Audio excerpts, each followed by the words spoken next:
महाराष्ट्र में हिंदी भाषा और मराठी भाषा के बीच उपजे विवाद के बीच हिंदी को राष्ट्रीय भाषा बनाने और एक देश एक भाषा की मांग को लेकर राष्ट्रीय लोक गायिका मान्या पांडे ने सोशल मीडिया में एक वीडियो जारी कर यह मांग की कि एक भाषा एक देश एक भाषा हिंदी को राष्ट्रीय भाषा घोषित करने के लिए बिंद की बेटी राष्ट्रीय लोक गायिका मान्या पांडे ने सोशल मीडिया पर एक वीडियो जारी कर प्रधानमंत्री नरेंद्र मोदी से मांग की है और जो सोशल मीडिया में काफ़ी वायरल हो रहा है।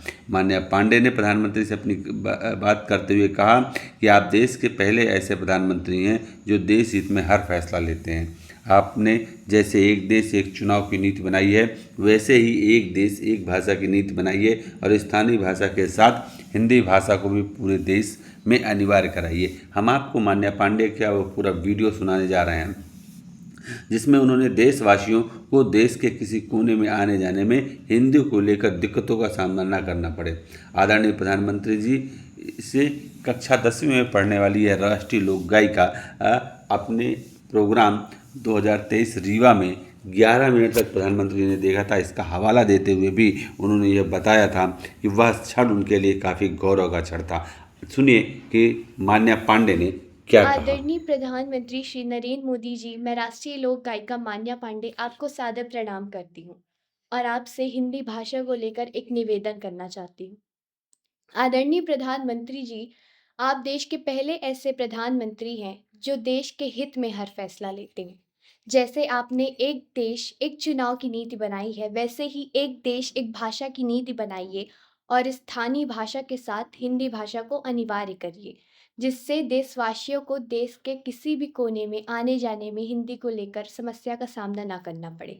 आदरणीय प्रधानमंत्री जी, मैं कक्षा 10वीं की छात्रा हूँ और आपने मेरा प्रोग्राम 2023 में रीवा मध्य प्रदेश में 11 मिनट खड़े होकर देखा था, जो कि मेरे लिए सौभाग्य की बात थी।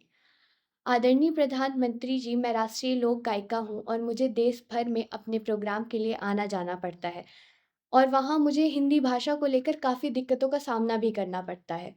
मैं दक्षिण भारत में तमिलनाडु, आंध्र प्रदेश, कर्नाटका, उड़ीसा और पश्चिम बंगाल की यात्रा कर चुकी हूँ, जहाँ मुझे हिंदी भाषा को लेकर काफ़ी दिक्कतों का सामना करना पड़ा।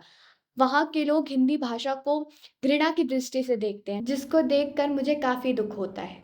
दक्षिण भारत में अधिकांश लोग हिंदी नहीं समझ पाते हैं, जबकि अंग्रेज़ी भाषा को काफ़ी अच्छे से समझ लेते हैं। जब लोग अंग्रेज़ी भाषा को समझ लेते हैं, तो हिंदी भाषा को क्यों नहीं अपनाते हैं? मुझे ये बात समझ नहीं आती है। मैं सभी स्थानीय भाषाओं का सम्मान करती हूँ और सभी को अपनी मातृभाषा बोलने का पूरा अधिकार है और सभी को अपनी मातृभाषा से काफ़ी लगाव होता है। फिर भी मैं अपनी मातृभाषा हिंदी का इस प्रकार से अपमान सहन नहीं कर पाती हूँ।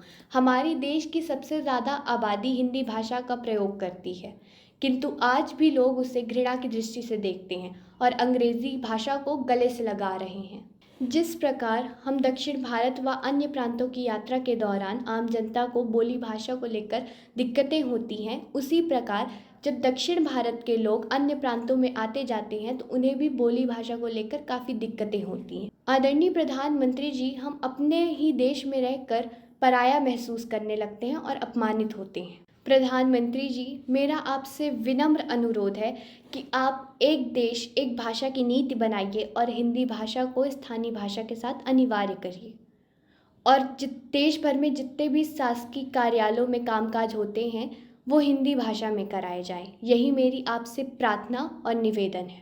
मैं देश के सभी हिंदी चैनल, वेब न्यूज़ और प्रिंट मीडिया से निवेदन करना चाहती हूँ कि मेरी इस मांग को जन आंदोलन बनाएं।